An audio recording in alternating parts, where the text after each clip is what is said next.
In this video, we are going to look at some of the costs of protectionism. All right, so in your book, there is a kind of more rounded out example of this. All right, they've got actual numbers, make it a little bit more easy to understand. But we're going to just kind of stick with a kind of simple version. All right, so as you guys are writing this down, I'm just going to explain a couple of things that we need to know about this model. So, excuse me. So one, we've got our domestic demand and our domestic supply. All right, we've also got our world supply. All right, we're going to assume in this example that the tariff is that we also have a tariff, right? We're going to assume that the tariff is so high that it eliminates all imports. All right, so here I've got it written tariff equilibrium, right? So this is kind of where the market is operating at this point. So again, kind of they've raised the tariff to such a level that the world supply plus the tariff would hit that as we go across, right, at that price, right? Again, essentially just saying we're eliminating all tariffs, or excuse me, not eliminating the tariffs. We're eliminating all imports through this tariff, right? Taxing them so much that they just let the kind of domestic producers take the market. Right. One of our next assumption is that free trade would result in all of this good being imported. Right. So the way that we see that is the domestic supply kind of starts at that world price, saying that no one in the domestic market would be willing to produce the good for the world price. All right. So now that we've got that down.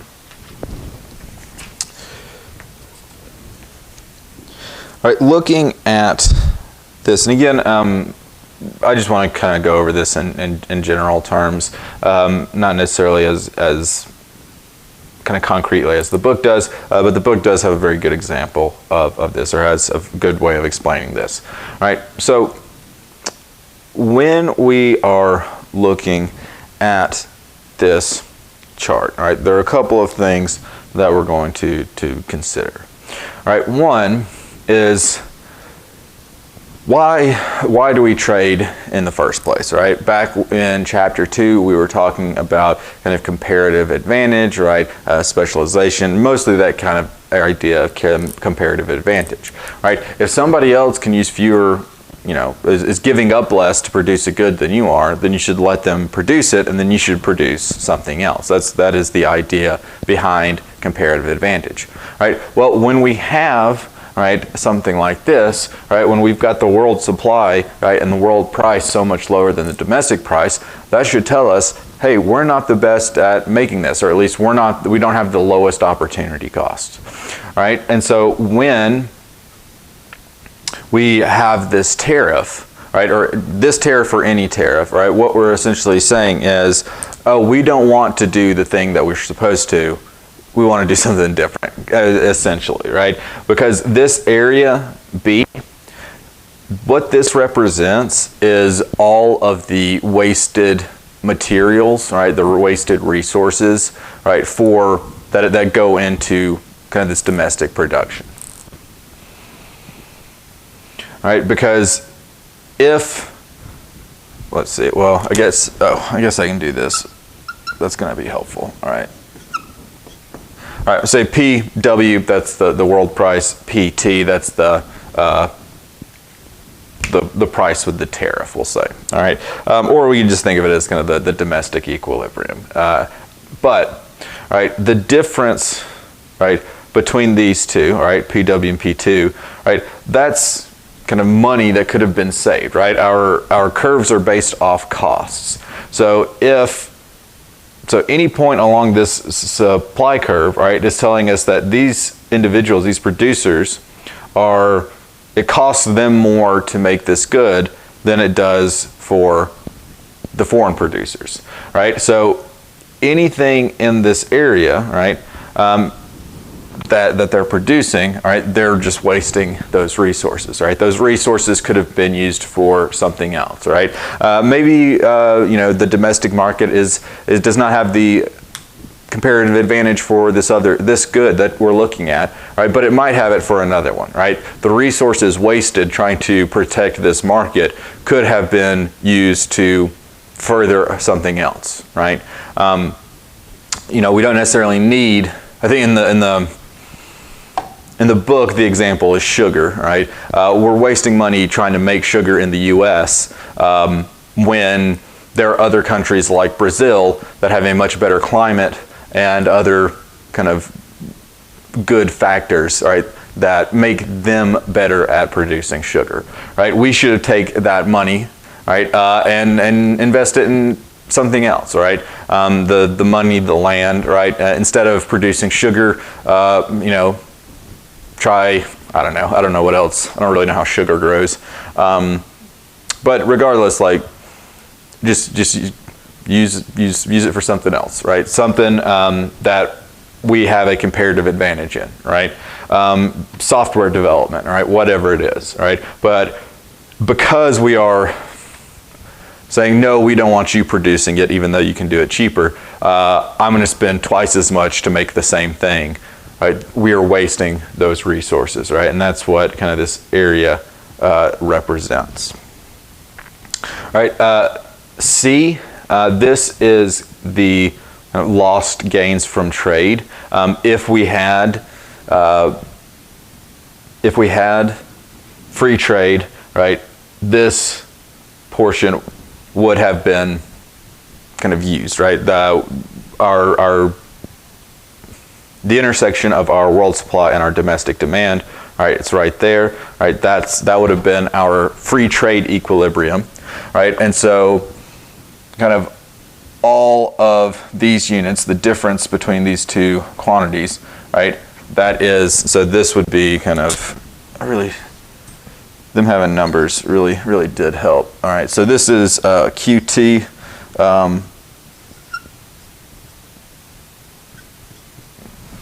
Quantity with the tariff, QFT, quantity free trade, right? So the difference between these two quantities, right, those are units that because of this tariff are not being traded, all right? And so nobody gets any benefit from those, right? No one gets any benefit from those, right? Because they're not actually being traded because we now have this tariff. All right, collectively, B and C are the deadweight loss of this tariff, all right?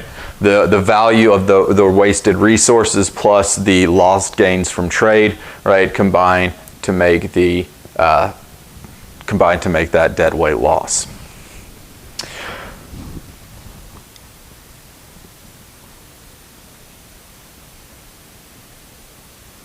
All right, then we also have A here, all right? So what A represents is a couple of things, all right? The main thing that it represents on its own is the increase in producer surplus with the tariff, right? So if there was no tariff, there would be no producer surplus domestically because there would be no domestic production, right? But with the tariff, right, we now have an area below the price and above the domestic supply curve, right? So A is the increase, right, to producer surplus with a tariff, all right? However, if there was no tariff, then A, B, and C would all be part of consumer surplus, all right? So consumer surplus would increase by A, B, and C with the removal of the tariff. All right, we can see this because, of course, here's our demand curve, right? With our tariff, our consumer surplus would be, above the price and below the demand curve. We can't really see that part, right? But if we went to free trade, right, then that would make kind of this entire thing the consumer surplus, and so it already had this part that we're not worrying about, and we would add A, B, and C. All right, so the cost of protectionism One, we are going to just lose out on some gains from trade, right? We're going to waste some resources, right? And then for the consumers, you're losing a lot of surplus, right? So those are our costs of protectionism. All right, so I'm going to let's see. I'm going to erase this and try to write some of that down. All right, so B, these are wasted resources, right?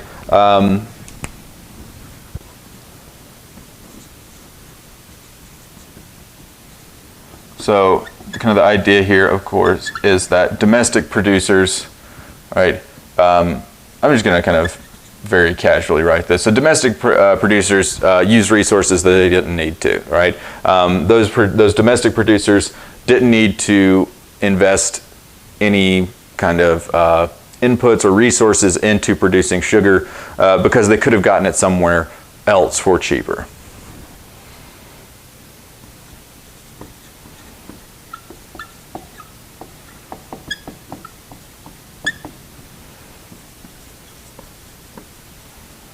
I think what I just said was better than this, but essentially domestic producers use resources without needing to, right? Essentially just because they want to continue producing the good. They can't do it as cheaply as the foreign producers, right? But they want to do it. And so they're going to waste some resources in order to do it, right? C, this is lost gains from trade.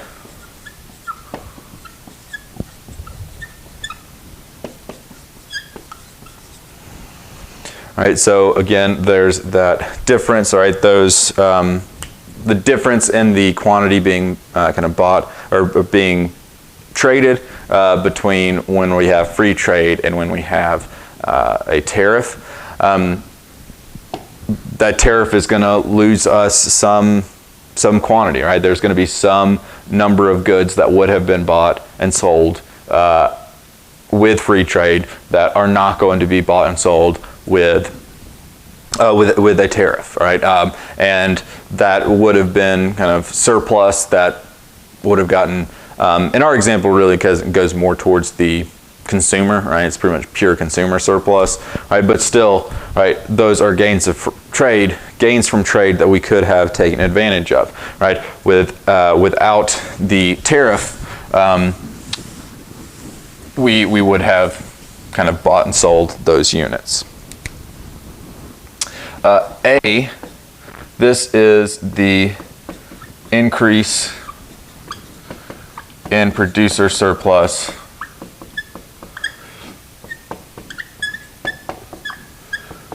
with the tariff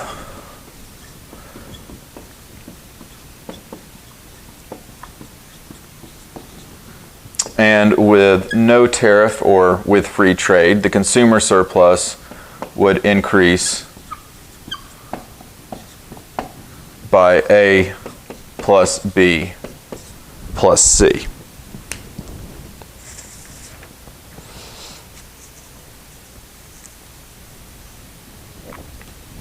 All right, but that is, that is the costs of protectionism. I think that's it. In the next video, which will also be the last video, which I'm kind of thinking about just doing it right now because I don't think it's going to take that long.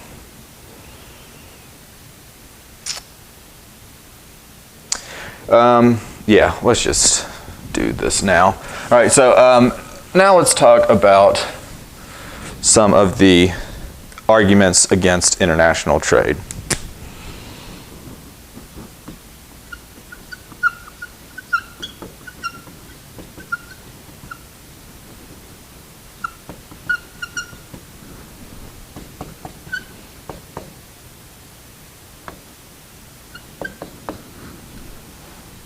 I don't know if that's how you abbreviate international, but that's what we're going to go with. All right, so this is going to be, I'm not going to say, or I'm not going to write a whole lot about this. I'm just going to jot these down and then I'm going to talk about them.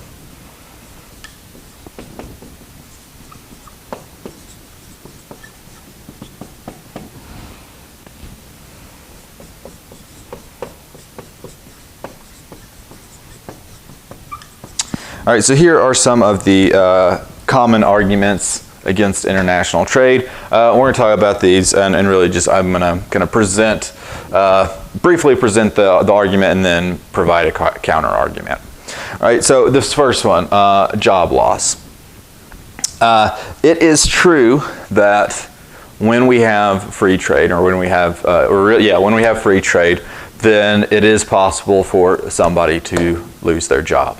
All right. However, that's also just possible all the time. All right. Because just because the trading is happening between countries, right? People seem to get more upset about it. But yeah, people can lose their jobs. They're saying people are coming over here. They're taking our jobs. They're they're shipping all these jobs to other places, and it's not right and it's not fair. All right. However, and then that is true, right? That has to do with that idea of comparative advantage, right? If it's no longer, advantageous to produce some good in the U.S. and it's going to be more advantageous to produce it somewhere else, right? Well, then that's probably what should happen, all right? Because yeah, the person that loses their job is going to feel that and feel a direct impact from that, right? But there are also going to be gains from that trade, right? If that, let's say, I don't know, I think, let's say you're a shirt maker, right? And then all the shirt making jobs go to some other country, right? Well, why did they go to that other country? Right? Well, because, the labor was cheaper, whatever it was. And that's going to result in cheaper t-shirts, right? And it sucks for the out-of-work t-shirt maker who lost their job, right? But it's good for the consumers, right? The problem is that the benefit to consumers is very widespread across all consumers. So the benefit an individual consumer feels isn't going to be that impactful, right? But if you aggregate the benefit to all these consumers, right, that benefit of trade is much larger than the loss of the job, all right, to that one individual, all right. Granted, that individual is going to have a much more concentrated cost, right? They are going to feel the effect of that trade more profoundly than the consumers, all right? But regardless, even if jobs are lost, right? One, there's still a net benefit, just kind of to the kind of society or the economy as a whole. Also, when jobs are lost in one sector, jobs are created in other sectors. All right. If we kind of switching from making shirts in the U.S. to somewhere else, well, now there are some resources in the U.S. that can be probably put to better use, right? And that can be used to create other jobs in different industries, right? And those jobs are just another benefit of this international trade, right? And so really when people are talking about, it's bad, international trade is bad because we lose jobs, right? It's bad for the people that lose the job, right? It's not bad for everyone else. And it's actually really good for a lot of other people, right? And so when kind of you're talking about saying we shouldn't be doing kind of this free trade, international trade, because people might lose their jobs, right? Then, well, you're giving up a lot of benefits, right? And again, it's usually not the consumers, right, the ones that are getting the benefits that make these kinds of decisions. It's the producers who, don't want to lose their job, right? Understandably, right? And because they're going to feel those effects very deeply, right? More deeply than the consumers are going to feel the benefits, and so they'll go and lobby for, protectionism, or just lobby to get people to just say, no, we're not trading with anybody. All right, but that is kind of job loss. Again, jobs get lost all the time, right? That's not necessarily trade's fault, and when it does happen because of trade, you're not just losing jobs, you're also going to have jobs created in different industries. You're also going to have a huge benefit to consumers, as we've seen with all of these models, a huge increase in consumer surplus due to the lower price of whatever the good was. All right, the next one is ethics. Ethics is a big one, and honestly, this is the one that kind of ticks me off the most. So with ethics, right? So really, what this focuses around on two things: either kind of the treatment of workers in other places and child labor, right? And so with kind of poor working conditions in other places. I think your book has a quote by somebody, I don't remember who, but saying that, you know, it's paraphrasing this, but saying it's weird that, you know, essentially it's weird that Americans only are concerned about the welfare of foreign workers when those foreign workers prove to be productive, right? And prove to be capable of kind of getting of you know, getting stuff done at a lower cost than they can, right? I will say this is my opinion. I will say that with these ethics ones, these are usually, these feel the most hollow. It seems like they're just trying to say, hey, what's going to be something that somebody cares about, so I can stop them from trading, right? If you stop that trading, right, because of those poor working conditions, I mean, there's not really any way that they're going to get better. It's not like the factory owner's going to be like, oh, you're not trading with it anymore, I'm going to change everything, because there are plenty of other people that they can trade with. All right. The other one of this is, and it's probably the one I'm going to talk a little bit longer on, is child labor, right? Saying, hey, we shouldn't buy anything for places that have child labor. Again, this is kind of, I feel, again, my opinion, feels like it's a little hypocritical for people. In the US, we use child labor for a very long time. We only stopped using child labor when we could afford to do so. Right? By the time they passed child labor laws, the first child labor laws, child labor was, you know, not that common anymore. Right? We got wealthy enough, partially through child labor, right, to be able to send our kids to school instead of sending them to the factory. Right? To let them have a childhood instead of making them work all the time, right? We didn't start there, right? We had to work towards that, right? And if you are going to tell, right, people in other countries, hey, you shouldn't let your kids work, right? Well, in some of those cases, if their kids don't work, their kids don't eat, right? And so, you know, I think it's as much as, you know, nobody wants kids to have to work, right? Especially in some of the conditions that they have to in some places.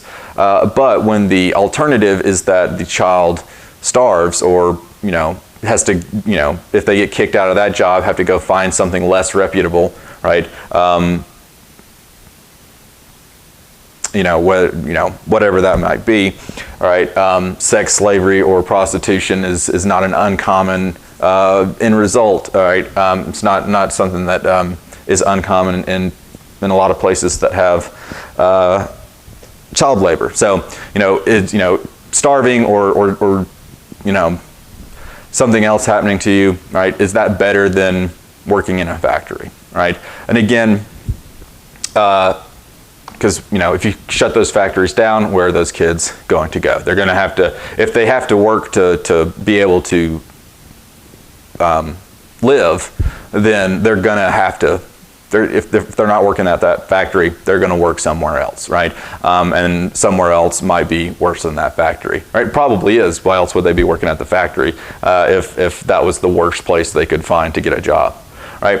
But again, all right, most of these ethical concerns, one, they kind of ignore the fact that we have kind of moved through those as a society because we had become affluent enough to afford to have better working conditions for employees to afford to allow our children to go to school, right? And they're trying to use that as kind of, oh, well, no, we're just better than other people. It's like, no, we have more money. And if you don't let them work through it, they're not going to have the money to stop it eventually either, right? So again, ethics usually, in my opinion, I'm sure there are some people that really do care about the children, but most of the time it just seems like you're just trying to get it so that you can sell your t-shirts instead of them selling theirs.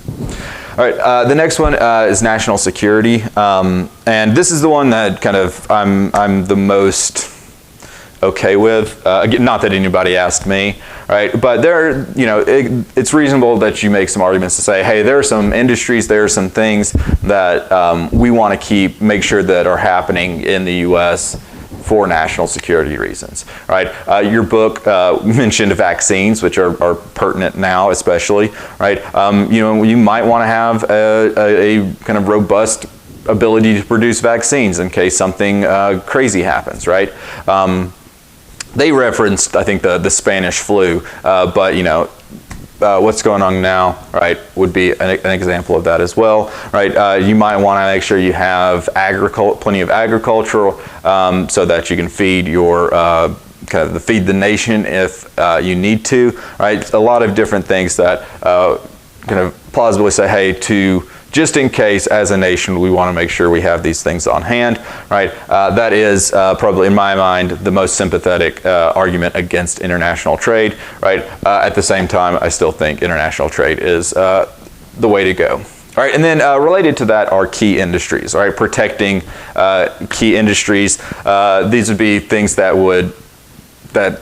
you think are going to generate more innovation, generate more kind of growth in technology or something like that, right? Something that's going to really boost the economy, right? Maybe it's not doing it yet, but you think it will, right? So you want to protect it to make sure that kind of somebody else doesn't get there first, right? The problem with that, and in theory, that's not a bad thought. But the trouble is, it's really hard to figure out which industries are going to do that, right? And just like with, I didn't mention this, but just like with national security, right? If you're saying, hey, national security or key industries, everybody's going to claim that their product should be protected for national security reasons or because it's a key industry, right? So you're going to have no shortage of people claiming that their market should be protected, right, because of these reasons, and then you have to sort that out. All right, and it's very difficult, right? And arguably, maybe we should just kind of leave things alone and allow the market to work as it will. All right, but those are kind of 4 arguments against international trade. So job loss, the classic, they took our jobs.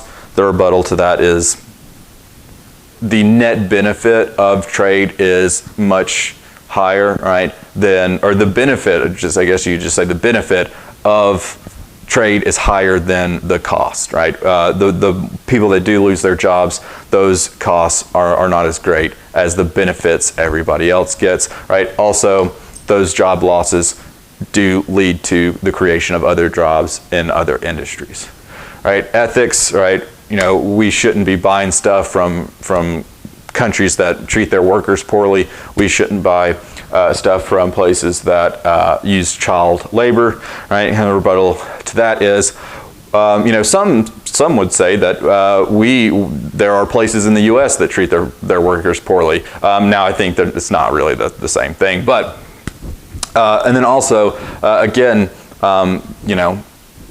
is it fair to judge one country or culture based on where we're at, right? When they haven't quite got there yet, right? You can't really say, hey, y'all should be like America, and not let them do the things America did to get there, right? If you really care, and if you really care about the people, and you're not just trying to get protections, right? Then there are other ways to help other ways to help kind of disenfranchised workers or children who are having to work in factories, aside than other than just taking their jobs from them, right? National security, right? Again, reasonable. Hey, there's some things that we want to keep around, but a lot of people are going to say, hey, you should keep my thing around. So if you just do it for everything, all right, you're going to end up protecting everything. Key industries, again, we want to protect these because they are going to drive growth in this country. All right, well, yeah, but how do you know for sure that this is going to do it, or are you just wasting resources, all right? But that is it, and that is it for this video and this chapter. I will see you in the next video.